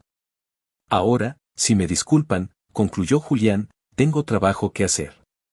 Clientes que sí merecen mi tiempo y mis recursos. La secretaria los acompañará a la salida. Se dio la vuelta y salió de la sala sin mirar atrás. Me contó que, al volver a su despacho, su socio, que había visto parte de la escena a través del cristal, lo esperaba en la puerta. No le preguntó nada. Solo le puso una mano en el hombro y le dijo, tienes más integridad en un dedo de lo que mucha gente tiene en todo el cuerpo, Julián. Esa tarde, Julián no solo había cerrado una puerta. Había demolido un edificio entero, un edificio de mentiras y manipulación. Y sobre sus ruinas, por fin, podía empezar a construir su vida sin la sombra de los que le dieron el ser, pero le negaron la vida. La vida de Julián, liberada de las últimas ataduras de su pasado, despegó como un cohete. Su reputación como abogado de los desheredados creció exponencialmente. Ganó casos que parecían imposibles, enfrentándose a grandes corporaciones y a la propia administración pública. Su nombre se convirtió en sinónimo de justicia para los que no tenían voz. Y era inevitable que la política, ese mundo que don Armando le había enseñado a la vez a amar y a temer, llamara a su puerta. Un nuevo gobierno, de corte progresista, llegó al poder con la promesa de un cambio social profundo. Y buscaban rostros nuevos, gente con credibilidad real, no los políticos de siempre. El nombre de Julián Rojas estaba en todas las quinielas. Un día, recibió una llamada del propio presidente electo. Le ofrecieron crear un nuevo ministerio, uno que nunca había existido, el Ministerio de Inclusión Social. Y le ofrecieron a él ser su primer ministro. Julián me llamó esa noche. Estaba abrumado. Abuela, no soy un político. Soy un abogado. Eras un niño que no podía caminar y ahora corres, le respondí. Eras un niño que no se atrevía a hablar y ahora das discursos que hacen temblar al poder. Siempre has sido más de lo que creías ser. Acepta. Es para lo que te has preparado toda tu vida, aunque no lo supieras. Y aceptó. A los 35 años, mi nieto, el niño abandonado, el tullido del barrio, juró su cargo como ministro de la nación. Vi la ceremonia por televisión, desde mi pequeño salón, con el corazón latiendo a un ritmo imposible. Cuando la cámara lo enfocó, vi al mismo niño determinado que un día me pidió que nos fuéramos de aquel barrio de pesadilla. Su escenario ahora era otro, pero su mirada era la misma. Su nombramiento causó un terremoto mediático. Y las ondas de ese terremoto llegaron hasta el lujoso chalet de mi hermana Beatriz. El negocio de su marido, Carlos, una constructora de tamaño mediano, siempre había vivido de los contratos públicos, de las amistades en el gobierno de turno. Con el cambio de gobierno, sus contactos se habían evaporado. Y para colmo, una de las primeras medidas del nuevo Ministerio de Inclusión Social, bajo la firma de Julián, fue una estricta ley de accesibilidad que obligaba a todas las nuevas construcciones a cumplir con unos estándares para personas con discapacidad mucho más exigentes. Para la empresa de Carlos, que siempre había escatimado en esos detalles, la nueva ley era una sentencia de muerte económica. Fue entonces cuando la reina abdicó de su orgullo y vino a mí. Pero esta vez no vino a mi humilde casa. Se las arregló, a través de viejos contactos, para conseguir una invitación a una gala benéfica a la que sabía que Julián asistiría. Un evento lleno de gente importante, de cámaras, el escenario perfecto para su desesperado intento de manipulación. Yo también estaba allí. Julián había insistido en que lo acompañara. Me sentía como un pingüino en el desierto, con mi vestido azul de la graduación, rodeada de mujeres que goteaban diamantes. Estaba sentada en una mesa discreta, observando a mi nieto moverse por la sala con una naturalidad y una confianza que me llenaban de un orgullo sereno. Y entonces la vi. Beatriz, avanzando hacia él como un depredador. Su sonrisa era una mueca de desesperación. Su esposo, Carlos, la seguía 2 pasos por detrás, con cara de funeral. Interceptó a Julián cuando hablaba con un importante empresario. Y Julián, sobrino querido, exclamó, con una voz lo suficientemente alta como para que la gente de las mesas cercanas se girara. Lo abrazó, un abrazo falso y posesivo. «Qué orgullosa estoy de ti, ver a un Rojas llegar tan alto». Julián se quedó rígido. No le devolvió el abrazo. Se separó de ella con una calma gélida. «Beatriz», dijo, su voz era tranquila, pero tenía un filo que podía cortar el cristal. «He venido a felicitarte, por supuesto», continuó ella, hablando muy deprisa. «Y a pedirte un pequeño favor, de tía a sobrino. Esa nueva ley de accesibilidad es maravillosa, por supuesto, una gran idea. Pero está ahogando a las pequeñas empresas familiares, como la de Carlos. Una pequeña moratoria, un pequeño ajuste para los que siempre hemos cumplido. Sería un gesto, por la familia. La gente alrededor escuchaba con disimulo. El aire se podía cortar. Era el momento de la verdad. La reina caída suplicando al niño roto. Julián la miró. No con rabia. Con una especie de curiosidad analítica, casi distante. Y entonces, sonrió. Una sonrisa diminuta, triste, letal. Tienes razón, tía, dijo, su voz ahora sí, resonando en el silencio que se había creado. La familia es importante. Y tú me enseñaste una lección sobre la familia que nunca he olvidado. Hizo una pausa dramática. La gente estaba pendiente de sus labios. Me la enseñaste una mañana de Navidad, hace muchos años. Cuando me regalaste un camión de bomberos al que le faltaba una rueda. Un juguete roto, de segunda mano. Beatriz se quedó blanca como el papel. Intentó decir algo, pero no le salieron las palabras. En ese momento, continuó Julián, su voz implacable, aprendí que hay gente que cree que a los que considera rotos, se les puede dar cualquier cosa, las obras, lo que no sirve. Un juguete roto, una limosna, una ley a medias. Se inclinó un poco hacia ella, su mirada fija en la suya. Esta ley no es para gente como tú, Beatriz. Es por gente como yo. Y no está rota. Está completa. Y no habrá moratorias. Que tengas una buena noche. Se dio la vuelta y se alejó, dejando a Beatriz petrificada en medio del salón, con todas las miradas clavadas en ella. Vi su rostro descomponerse, la humillación pública era un ácido que le corroía la máscara de superioridad. Vi a su marido, Carlos, acercarse y tomarla del brazo para llevársela de allí, pero antes de girarse, me miró. Y en sus ojos, por una fracción de segundo, no vi rabia. Vi una especie de alivio. Esa noche, la reina no solo había sido destronada. Había sido desenmascarada. Y la justicia, a veces, no llega con el estruendo de un tribunal, sino con el susurro de un recuerdo doloroso, dicho en el momento y en el lugar adecuados. Convertirse en ministro no fue el final feliz de un cuento de hadas. Fue el comienzo de la batalla más dura de todas. El poder, como descubrió Julián rápidamente, es un imán para la hostilidad. Y su historia personal, que para muchos era una fuente de inspiración, para sus enemigos políticos se convirtió en un arsenal de armas arrojadizas. No tardaron en llegar los ataques. Periódicos de la oposición, programas de radio sensacionalistas, políticos rivales, todos empezaron a usar su pasado en su contra. Lo llamaban el ministro del resentimiento. Decían que su legislación social no nacía de la justicia, sino de un trauma personal, de un deseo de venganza contra una sociedad que lo había rechazado. Julián Rojas no legisla para el país, legisla para sanar sus propias heridas, escribió un columnista famoso. Otro, más cruel, tituló un artículo, Un cuerpo roto para una política rota. Los ataques eran viles, personales, diseñados para deslegitimarlo, para presentarlo no como un estadista, sino como un hombre dañado y vengativo. Al principio, Julián intentó ignorarlos, mantenerse por encima del fango. Pero la presión era inmensa. Afectaba a su trabajo, a su equipo. Vi cómo la luz en sus ojos empezaba a flaquear, reemplazada por un cansancio y un cinismo que nunca antes le había visto. Una noche, vino a mi casa sin avisar. Hacía mucho que no lo hacía. Se sentó en la vieja silla de la cocina, la misma donde yo me había sentado tantas noches a contar monedas. Se cubrió la cara con las manos. No sé si puedo con esto, abuela, dijo, su voz ahogada.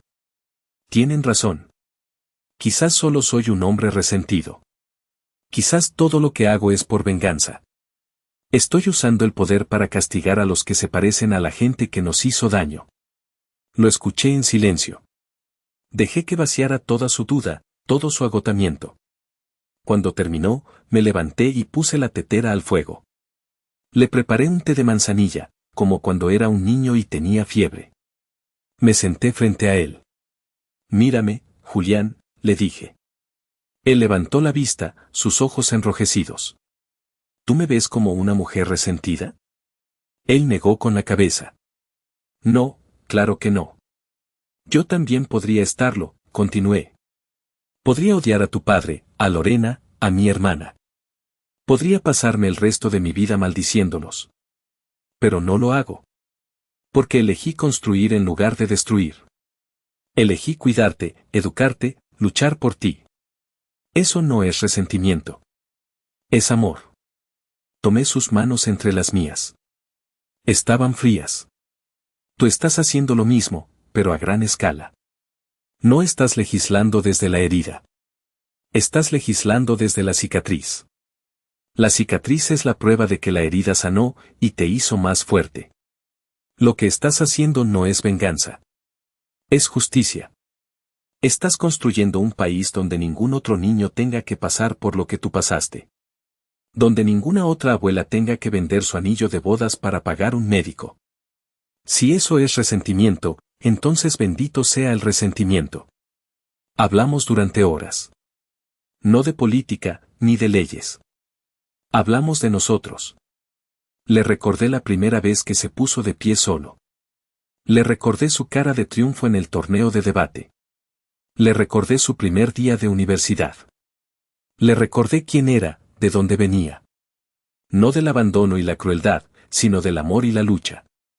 Se fue de mi casa pasada la medianoche. Se fue más tranquilo, con los hombros más rectos. A la semana siguiente, había una interpelación importante en el Congreso. La oposición lo había citado para atacarlo por su nueva ley de accesibilidad.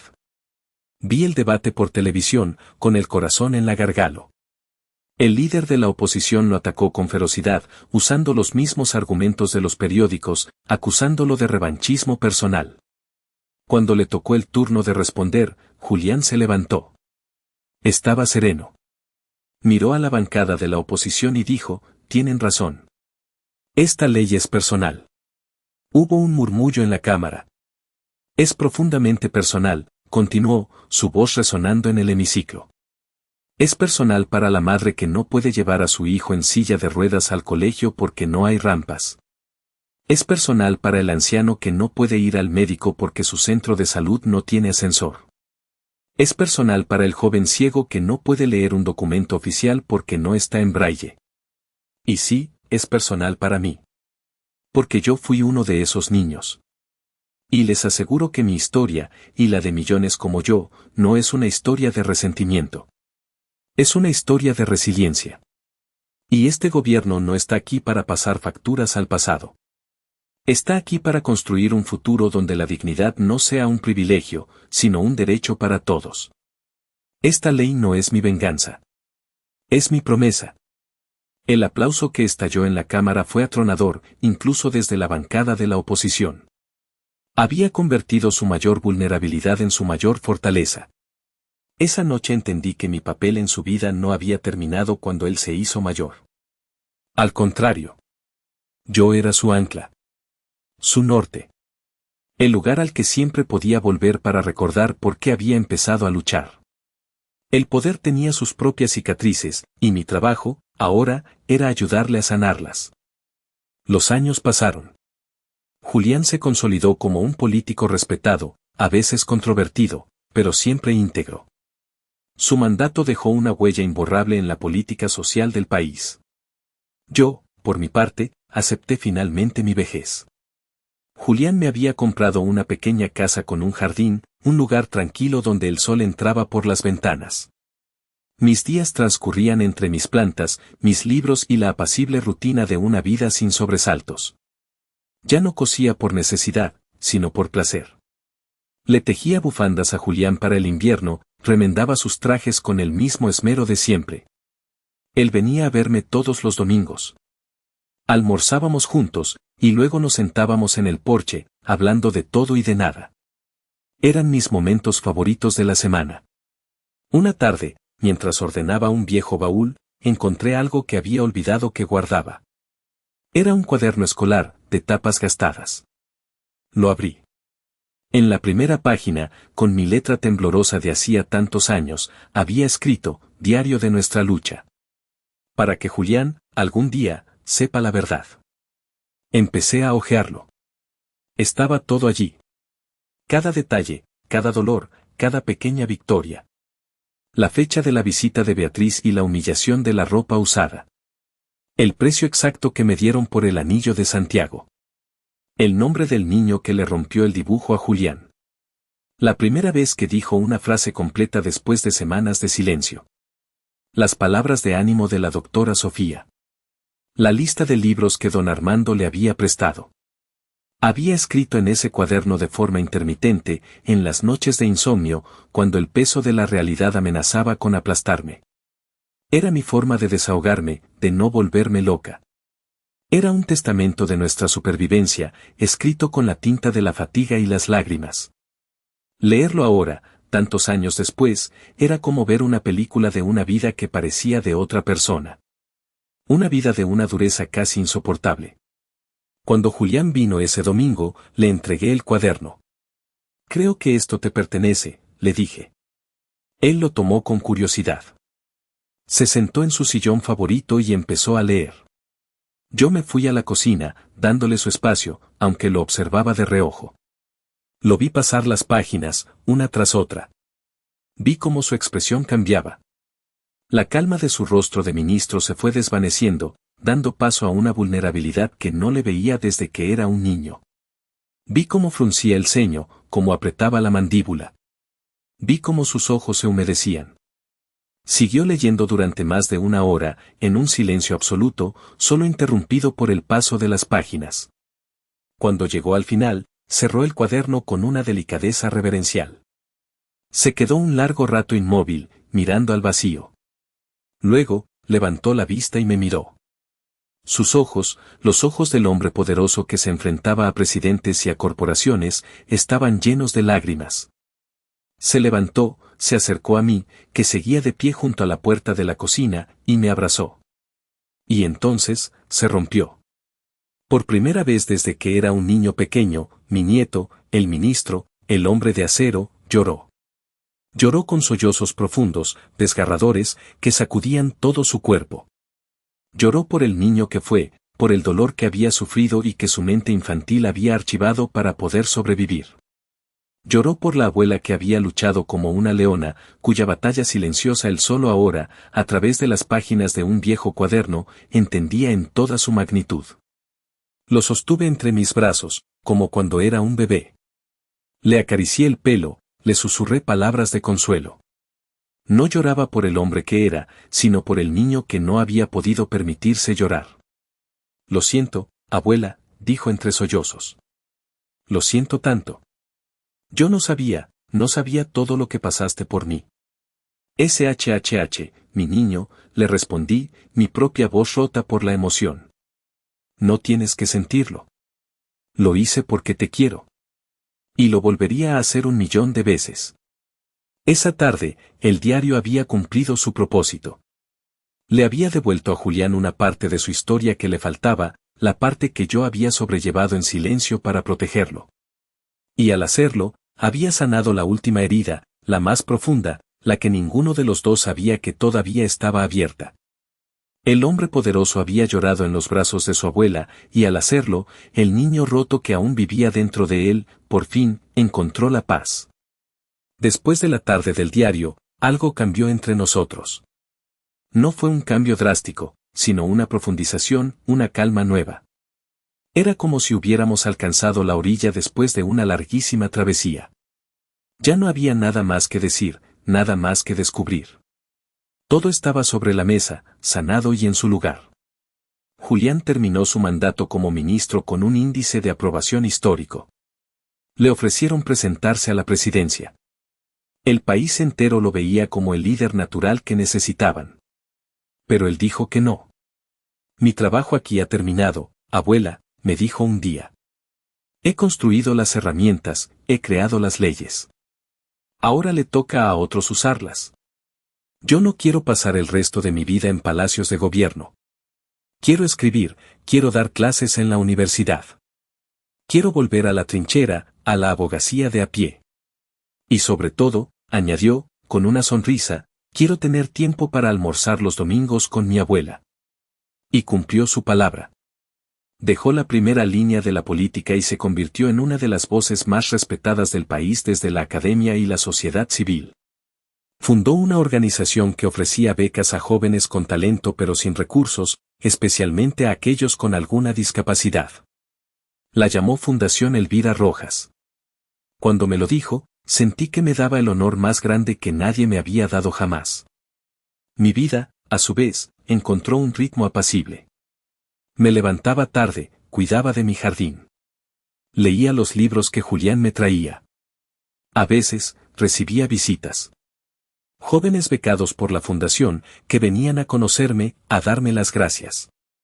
Me contaban sus historias, tan parecidas y a la vez tan diferentes a la nuestra. Yo les preparaba té y les decía siempre lo mismo, no me den las gracias a mí. Denles las gracias a ustedes mismos por no rendirse. Mi nieto solo les ha abierto una puerta. Son ustedes los que tienen que tener el coraje de cruzarla. Una de esas tardes, un joven periodista me preguntó si alguna vez había perdonado a mi hijo y a mi hermana. Me quedé pensando un momento. La pregunta ya no me causaba dolor. El perdón es una palabra extraña, le respondí. Implica que alguien te ha pedido perdón. Y ellos nunca lo hicieron. Pero, ¿sabe qué? Ya no importa. He pasado tantos años construyendo una vida feliz con mi nieto, que no me ha quedado tiempo para el odio. No sé si eso es perdón. Para mí, es victoria. Ricardo y Lorena desaparecieron. Después de la confrontación en el bufete de Julián, se esfumaron. Años más tarde, me enteré por un primo lejano que Ricardo había muerto de una cirrosis. Lorena, al parecer, se había vuelto a casar con un hombre mayor y vivía en otra ciudad, intentando olvidar un pasado que, para nosotros, ya era solo un eco lejano. No sentí nada. Ni pena, ni alegría. Solo la indiferencia que se siente por los extraños. Beatriz también envejeció. Su marido, Carlos, finalmente la dejó, cansado de su amargura y su soberbia. Perdió gran parte de su fortuna y acabó viviendo en un apartamento modesto, no muy diferente al que yo tuve en mis peores años. Nunca más volvió a hablarme. A veces, me la cruzaba por la calle en mis visitas a la ciudad. Nos mirábamos desde lejos, dos ancianas en orillas opuestas de la vida. Y seguíamos nuestro camino. Mi historia, la que empezó en el frío de un abandono, termina aquí, en el calor de este jardín. Con el sonido de los pájaros y el olor de las rosas. Mi nieto, Julián, encontró su lugar en el mundo. Y yo encontré el mío junto a él. No he construido edificios, no he acumulado riquezas. Mi único legado es un hombre de bien. Un hombre que, a pesar de tener todas las razones para estar roto, eligió ser íntegro. Un hombre que transformó su dolor en justicia, su fragilidad en fortaleza. A veces, por la noche, cuando me cuesta dormir, no pienso en el pasado. Pienso en el futuro. Pienso en todos los niños que, gracias a las leyes que impulsó Julián, tendrán una rampa para subir, un libro en braille para leer, un maestro de apoyo para aprender. Pienso en todos los jóvenes que, gracias a su fundación, podrán ir a la universidad. Y entonces entiendo que mi historia no es solo mía, ni de Julián. Es la prueba de que el amor, un amor terco, obstinado y feroz como el de una abuela, puede cambiar el mundo. Quizás no el mundo entero. Pero sí un pequeño pedazo de él. Y a veces, un pequeño pedazo es más que suficiente. Es todo. Cierro los ojos, y la paz que siento es silenciosa, profunda y completa.